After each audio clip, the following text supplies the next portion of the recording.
Hi, everyone. I'm going to try to read this a second time and do it in two parts. Hopefully it'll work.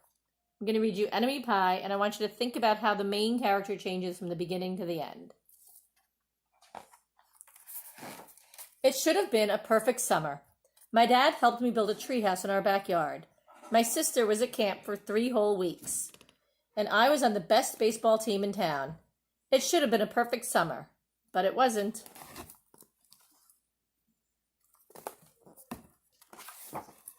It was all good until Jeremy Ross moved into the neighborhood, right next door to my best friend Stanley. I didn't like Jeremy Ross. He laughed at me when I struck out in a baseball game. He had a party on his trampoline, and I wasn't invited. But my best friend Stanley was. Jeremy Ross was the one and only person on my enemy list. I never even had an enemy list until he moved into the neighborhood. But as soon as he came along, I needed one. I hung it up in my treehouse where Jeremy Ross was not allowed to go.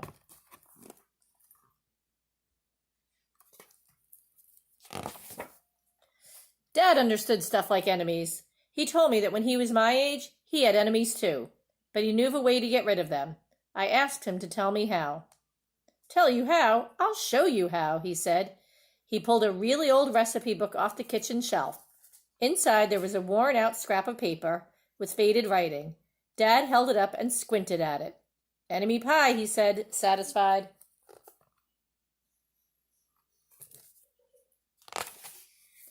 You may be wondering what exactly is enemy pie. I was wondering too, but Dad said the recipe was so secret he couldn't even tell me. I decided it must be magic.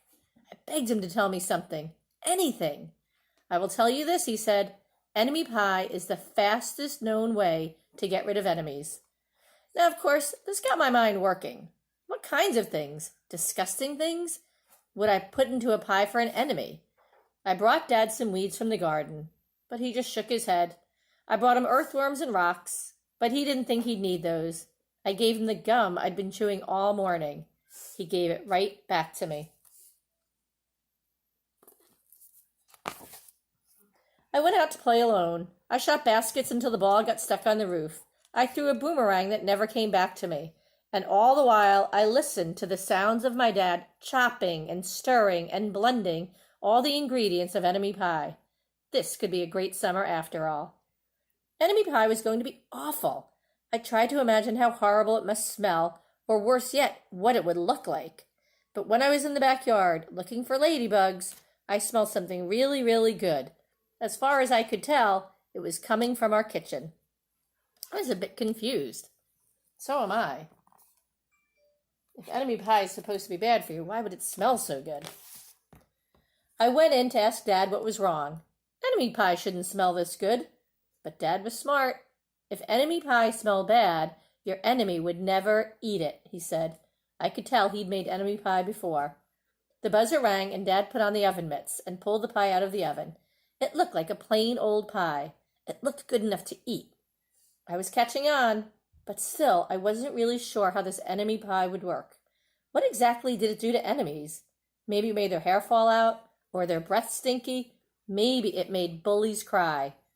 I asked Dad, but he was no help. He wouldn't tell me a thing. But while the pie cooled off, he filled me in on my job.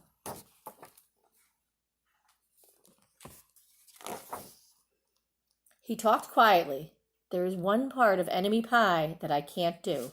In order for it to work, you need to spend a day with your enemy. Even worse, you have to be nice to him. It's not easy, but that's the only way that enemy pie can work.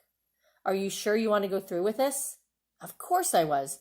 It sounded horrible. It was scary, but it was worth a try. All I had to do was spend one day with Jeremy Ross. Then he'd be out of my hair for the rest of my life. I rode my bike to his house and knocked on the door.